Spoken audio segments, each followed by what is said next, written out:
But I said to the Christians in the room, thousands of them, I said, typically Christians do not vote. Why it is, I don't know. You're rebellious. Something's going on. Don't worry about the future. You have to vote on November 5th. After that, you don't have to worry about voting anymore. I don't care, because we're going to fix it. The country will be fixed, and we won't even need your vote anymore, because frankly, we will have such love. If you don't want to vote anymore, that's okay.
La Asamblea escuchará ahora una locución de Su Excelencia, el señor Javier Gerardo Milei, presidente de la República Argentina.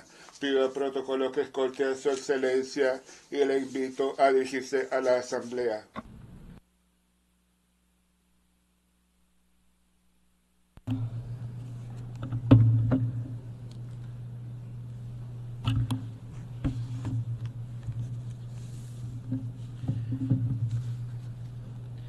A las autoridades de las Naciones Unidas, los representantes de los distintos países que la integran y todos los ciudadanos del mundo que nos estén mirando, buenas tardes. Para aquellos que no lo saben, yo no soy político, soy un economista liberal libertario, que jamás tuvo la ambición de hacer política y que fue honrado con el cargo de presidente de la República Argentina frente al fracaso estrepitoso de más de un siglo de políticas colectivistas que destruyeron nuestro país. Este es mi primer discurso frente a la Asamblea General de las Naciones Unidas y quiero aprovechar para, con humildad, alertar a las distintas naciones del mundo sobre el camino que están transitando hace décadas y sobre el peligro que implica que esta organización fracase en cumplir su misión original. No vengo aquí a decirle al mundo lo que tiene que hacer. Vengo aquí a decirle al mundo, por un lado, lo que va a ocurrir si las Naciones Unidas continúan promoviendo las políticas colectivistas que vienen promoviendo bajo el mandato de la Agenda 2030, y por el otro, cuáles son los valores que la nueva Argentina defiende. Quiero, sí, comenzar dando crédito cuando el crédito corresponde. La Organización de Naciones Unidas nace del horror de la guerra más cruenta de la historia global, con el objetivo principal de que nunca volviera a ocurrir. Para ello, la organización grabó en piedra sus principios fundamentales en la Declaración Universal de Derechos Humanos. Ahí se consignó un acuerdo básico en torno a una máxima, que todos los seres humanos nacen libres e iguales en dignidad y derechos. Bajo la tutela de esta organización y la adopción de estas ideas, durante los últimos 70 años la humanidad vivió en periodo de paz global más largo de la historia, que coincidió también con el periodo de mayor crecimiento económico de la historia. Se creó un foro internacional donde las naciones pudieran dirimir sus conflictos a través de la cooperación, en vez de recurrir instantáneamente a las armas, y se logró algo impensado: sentar de manera permanente a las 5 potencias más grandes del mundo en una misma mesa, cada una con el mismo poder de veto, a pesar de tener intereses totalmente contrapuestos. Todo esto no hizo que el flagelo de la guerra desapareciera, pero se logró por ahora que ningún conflicto escalara a proporciones mundiales. El resultado fue que pasamos de tener 2 guerras mundiales en menos de 40 años, que en conjunto se cobraron más de 120 millones de vidas, a tener 70 años consecutivos de relativa paz y estabilidad global, bajo el manto de un orden que permitió al mundo entero integrarse comercialmente, competir y prosperar. Porque donde entra el comercio no entran las balas, decía Bastiat. Porque el comercio garantiza la paz, la libertad garantiza el comercio y la igualdad ante la ley garantiza la libertad. Se cumplió, en definitiva, lo que consignó el profeta Isaías y se lee en el parque cruzando la calle. Dios juzgará entre las naciones y arbitrará por los muchos pueblos. Forjarán sus espadas en rejas de arado y sus lanzas en podadoras. Nación no tomará espada contra nación, nunca más conocerán la guerra. Esto es lo que ha ocurrido mayormente bajo la tutela de las Naciones Unidas en sus primeras décadas. Y por eso, desde esta perspectiva, estamos hablando de un éxito destacable en la historia de las naciones que no puede ser soslayado. Ahora bien, en algún momento, y como suele ocurrir con la mayoría de las estructuras burocráticas que los hombres creamos, esta organización dejó de velar por los principios esbozados en su declaración fundante y comenzó a mutar.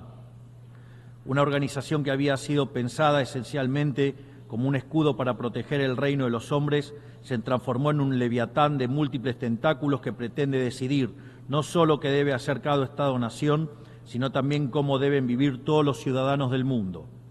Así es como pasamos de una organización que perseguía la paz a una organización que le impone una agenda ideológica a sus miembros sobre un sinfín de temas que hacen a la vida del hombre en sociedad. El modelo de Naciones Unidas que había sido exitoso, cuyo origen podemos rastrear en las ideas del presidente Wilson, que hablaba de la sociedad de paz sin victoria y que se fundaba en la cooperación de los Estados-nación, ha sido abandonado. Ha sido reemplazado por un modelo de gobierno supranacional de burócratas internacionales que pretenden imponerle a los ciudadanos del mundo un modo de vida determinado. Lo que se está discutiendo esta semana aquí en Nueva York, en la Cumbre del Futuro, no es otra cosa que la profundización de ese rumbo trágico que esta institución ha adoptado. La profundización de un modelo que, en palabras del propio secretario de las Naciones Unidas, exige definir un nuevo contrato social a escala global, redoblando los compromisos de la Agenda 2030. Quiero ser claro en la posición de la Agenda Argentina. La Agenda 2030, aunque bien intencionada en sus metas, no es otra cosa que un programa de gobierno supranacional de corte socialista, que pretende resolver los problemas de la modernidad con soluciones que atentan contra la soberanía de los Estados-nación y violentan el derecho a la vida, a la libertad y a la propiedad de las personas. Es una agenda que pretende solucionar la pobreza, la desigualdad y la discriminación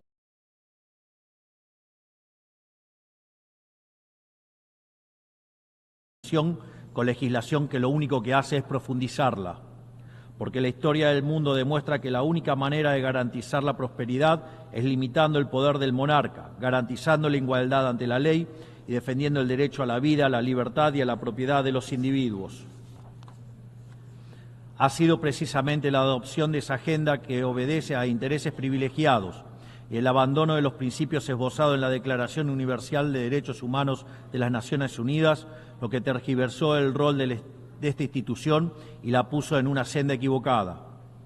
Así, hemos visto cómo una organización que nació para defender los derechos del hombre ha sido una de las principales propulsoras de la violación sistemática de la libertad, como por ejemplo con las cuarentenas a nivel global durante el año 2020 y que debería ser considerado un delito de lesa humanidad. En esta misma casa, que dice defender los derechos humanos, han permitido el ingreso al Consejo de Derechos Humanos a dictaduras sangrientas como la de Cuba y Venezuela sin el más mínimo reproche. En esta misma casa, que dice defender los derechos de las mujeres, permite el ingreso al Comité para la Eliminación de la Discriminación contra la Mujer a países que castigan a sus mujeres por mostrar la piel. En esta misma casa, sistemáticamente, se ha votado en contra del Estado de Israel, que es el único país de Medio Oriente que defiende la democracia liberal, mientras se ha demostrado en simultáneo una incapacidad total de responder al flagelo del terrorismo. En el plano económico, se han promovido políticas colectivistas que atentan contra el crecimiento económico, violentan los derechos de propiedad y entorpecen el proceso económico natural, llegando a impedirle a los países más postergados del mundo gozar libremente de sus propios recursos para salir adelante. Regulaciones y prohibiciones impulsadas precisamente por los países que se desarrollaron gracias a hacer lo mismo que hoy condenan. Se ha promovido además una relación tóxica entre las políticas de gobernanza global y los organismos de crédito internacional, exigiéndole a los países más relegados que comprometan recursos que no tienen en programas que no necesitan, convirtiéndolo en deudores perpetuos para promover la agenda de las élites globales. Tampoco ha ayudado el tutelaje del Foro Económico Mundial, donde se promueven políticas ridículas con anteojeras maltusianas, como las políticas de emisión cero, que dañan sobre todo a los países pobres, a las políticas vinculadas a los derechos sexuales y reproductivos, cuando la tasa de natalidad de los países occidentales se está desplomando, anunciando un futuro sombrío para todos. Tampoco la organización ha cumplido satisfactoriamente su misión de defender la soberanía territorial de sus integrantes, como sabemos los argentinos de primera mano en la relación con las Islas Malvinas. Y llegamos incluso a una situación en la que el Consejo de Seguridad, que es el órgano más importante de esta casa, se ha desnaturalizado, porque el veto de sus integrantes permanentes se empezó a utilizar en defensa de los intereses particulares de algunos. Así estamos hoy, con una organización impotente en brindar soluciones a los verdaderos conflictos globales, como ha sido la aberración y aberrante invasión rusa a Ucrania, que ya le ha costado la vida a más de 300.000 personas, dejando un tendal de más de 1 millón de heridos en el proceso. Una organización que en vez de enfrentar estos conflictos invierte tiempo y esfuerzo en imponerle a los países pobres que cómo y deben producir, con quién vincularse, qué deben comer y en qué creer, como pretende dictar el presente pacto del futuro.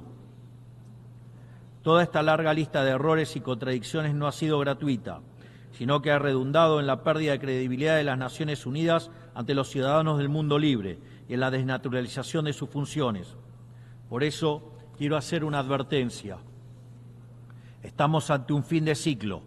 El colectivismo y el postureo moral de la agenda woke se han chocado con la realidad y ya no tienen soluciones creíbles para ofrecer a los problemas reales del mundo.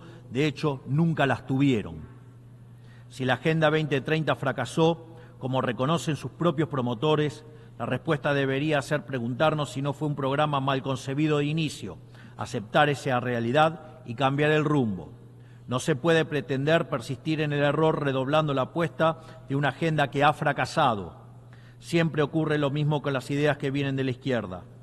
Diseñan un modelo acorde a lo que el ser humano debería ser, según ellos, y cuando los individuos libremente actúan de otra manera, no tienen mejor solución que restringir, reprimir y coartar su libertad. Nosotros en Argentina ya hemos visto con nuestros propios ojos lo que hay al final de este camino de envidia y pasiones tristes. Pobreza, embrutecimiento, anarquía y una ausencia fatal de libertad. Todavía estamos a tiempo de apartarnos de ese rumbo. Quiero ser claro con algo para que no haya malas interpretaciones. La Argentina, que está viviendo un proceso profundo de cambio en la actualidad, ha decidido abrazar las ideas de la libertad. Esas ideas que dicen que todos los ciudadanos nacemos libres e iguales ante la ley, que tenemos derechos inalienables otorgados por el Creador, entre los que se encuentran el derecho a la vida, a la libertad y a la propiedad. Esos principios que ordenan el proceso de cambio que estamos llevando adelante en la Argentina son también los principios que guardarán nuestra conducta internacional a partir de ahora. Creemos en la defensa de la vida, de todos. Creemos en la defensa de la propiedad, de todos. Creemos en la libertad de expresión, para todos. Creemos en la libertad de culto, para todos. Creemos en la libertad de comercio, para todos. Y creemos en los gobiernos limitados, todos ellos. Y como en estos tiempos lo que sucede en un país impacta rápidamente en otros, creemos que todos los pueblos deben vivir libres de la tiranía y la opresión, ya sea que tome forma de opresión política, de esclavitud económica o de fanatismo religioso. Esa idea fundamental no debe quedarse en meras palabras, tiene que ser apoyada en los hechos, diplomáticamente, económicamente y materialmente, a través de la fuerza conjunta de todos los países que defendemos la libertad. Esta doctrina de la nueva Argentina no es más ni menos que la verdadera esencia de la Organización de las Naciones Unidas, es decir, la cooperación de Naciones Unidas en defensa de la libertad. Si las Naciones Unidas deciden retomar los principios que le dieron vida y volver a adaptar el rol para la que fue concebida, cuente con el apoyo inclaudicable de la Argentina en la lucha por la libertad.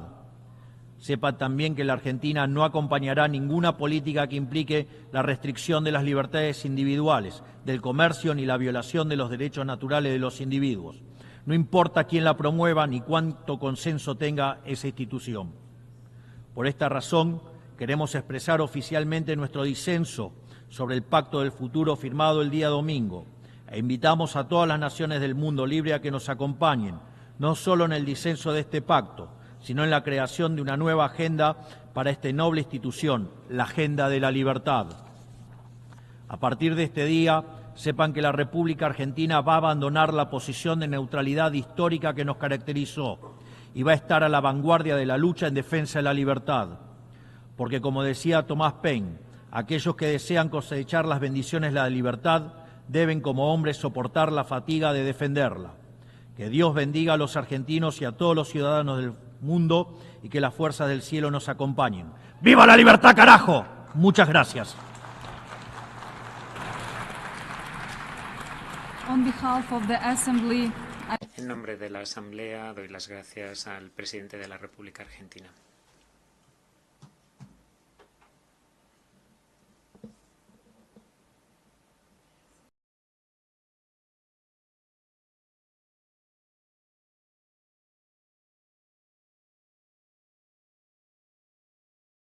Que acompañe a su excelencia y le invito a que se dirija a la Asamblea.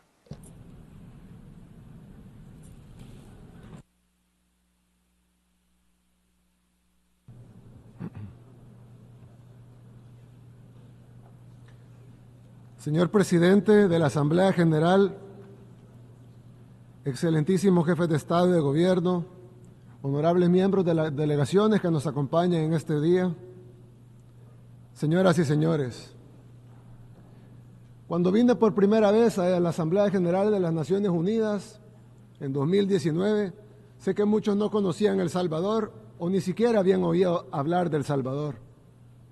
Y si lo conocían, solo tenían malas referencias, o el país más violento del mundo o el país de las maras. Otros no sabían de dónde quedaba en el mapa. Pero gracias a Dios, eso ha cambiado significativamente y en muy poco tiempo. 5 años después de aquel primer discurso, vengo acá como presidente de un país que ahora tiene voz en el mundo. En mis discursos anteriores ante esta Asamblea General, les hablé sobre la búsqueda de nuestra verdadera independencia. Por décadas estuvimos encadenados por las consecuencias de una guerra civil importada y luego por una falsa paz que dejó más muertos que la propia guerra. También les hablé de la importancia de recordar que la primera responsabilidad de un gobierno es con su propio pueblo, así como la trascendencia de tomar nuestro propio destino en nuestras propias manos. Fuimos ingenuos en pensar que otros países nos salvarían o que otras naciones nos regalarían nuestra libertad por simple bondad. Tuvimos que entenderlo para luego tener la valentía de romper nuestras cadenas nosotros mismos y reclamar nuestro derecho legítimo a ser libres.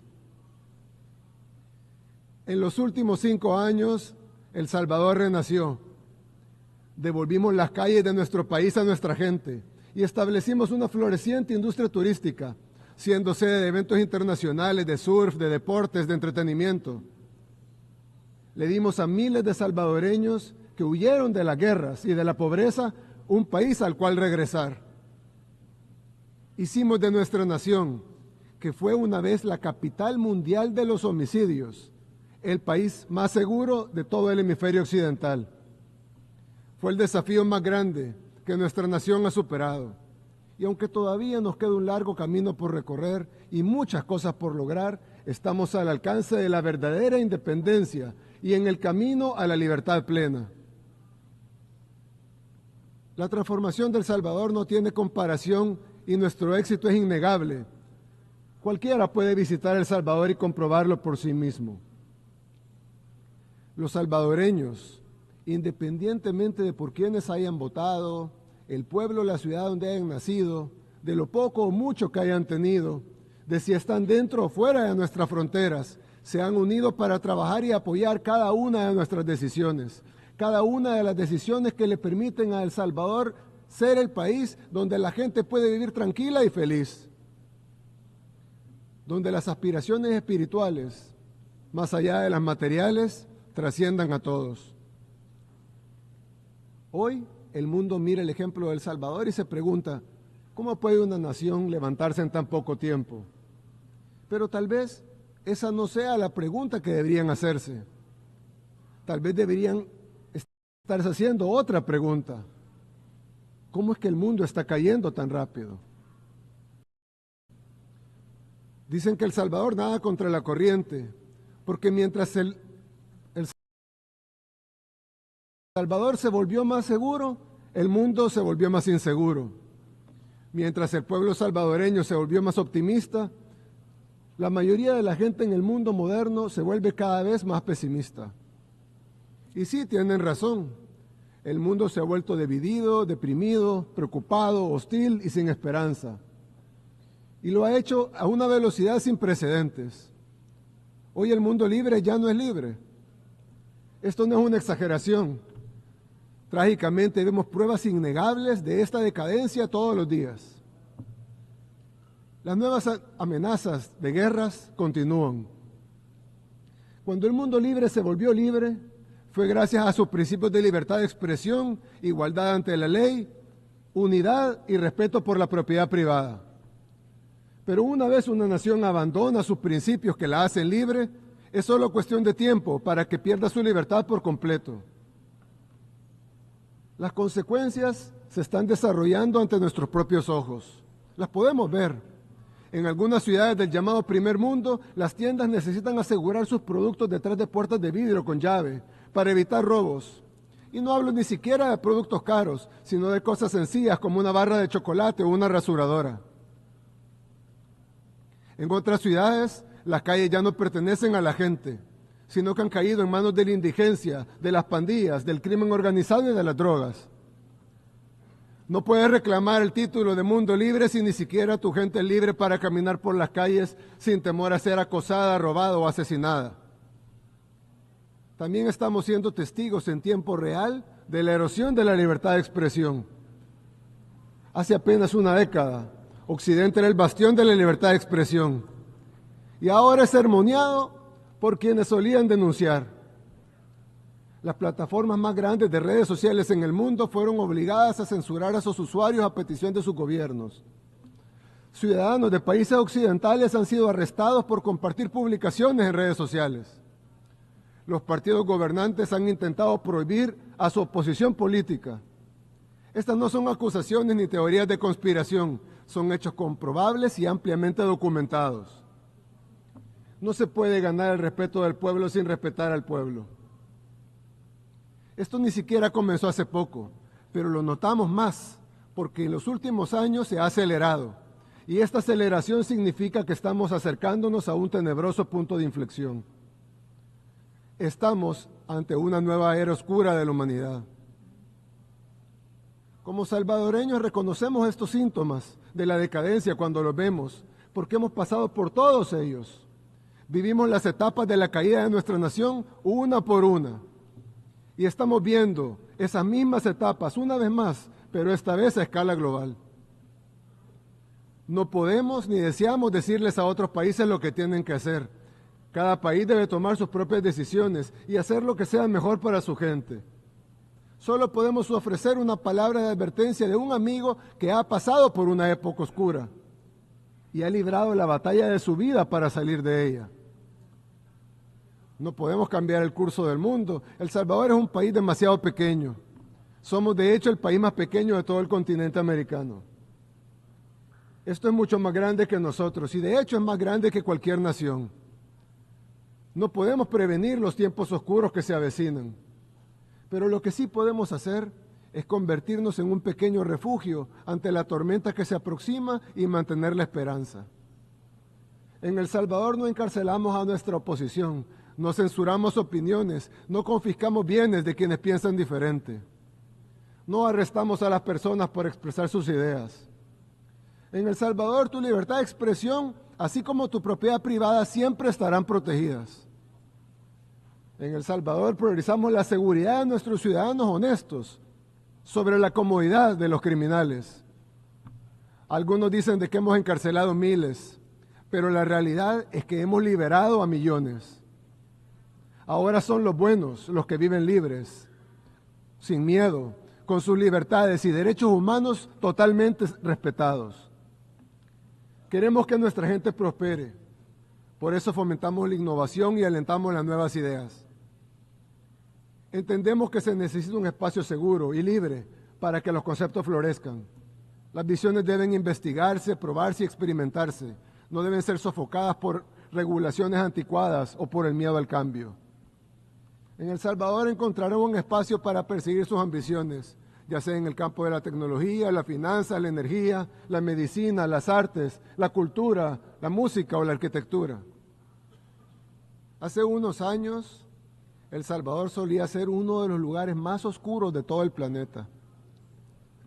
Pero en poco tiempo nuestra nación renació, porque nos recordamos a nosotros mismos que la libertad se toma, no se da ni se regala. Y como todo en la vida que vale la pena tener, necesita cuidado y mantenimiento. Hoy El Salvador es un país seguro para el progreso y la innovación, pero también para la familia y para la búsqueda de nuestros propósitos individuales. En el nuevo El Salvador todos tienen cabida. Ofrecemos este espacio seguro principalmente para nuestra gente, pero también para quienes deseen compartir y contribuir a nuestra visión. No será fácil. De hecho, el paso siguiente tal vez es más difícil que el anterior. Hemos liberado nuestro país, pero debemos mantener esa libertad y debemos hacerlo en un mundo que cada vez es menos libre. El Salvador ha dejado atrás su pasado, al que juramos nunca más volver. Tal vez sea demasiado tarde para evitar los tiempos oscuros que enfrenta nuestro mundo hoy, pero no es demasiado tarde para construir una arca y capear la tormenta. Que Dios bendiga a la humanidad. Muchas gracias.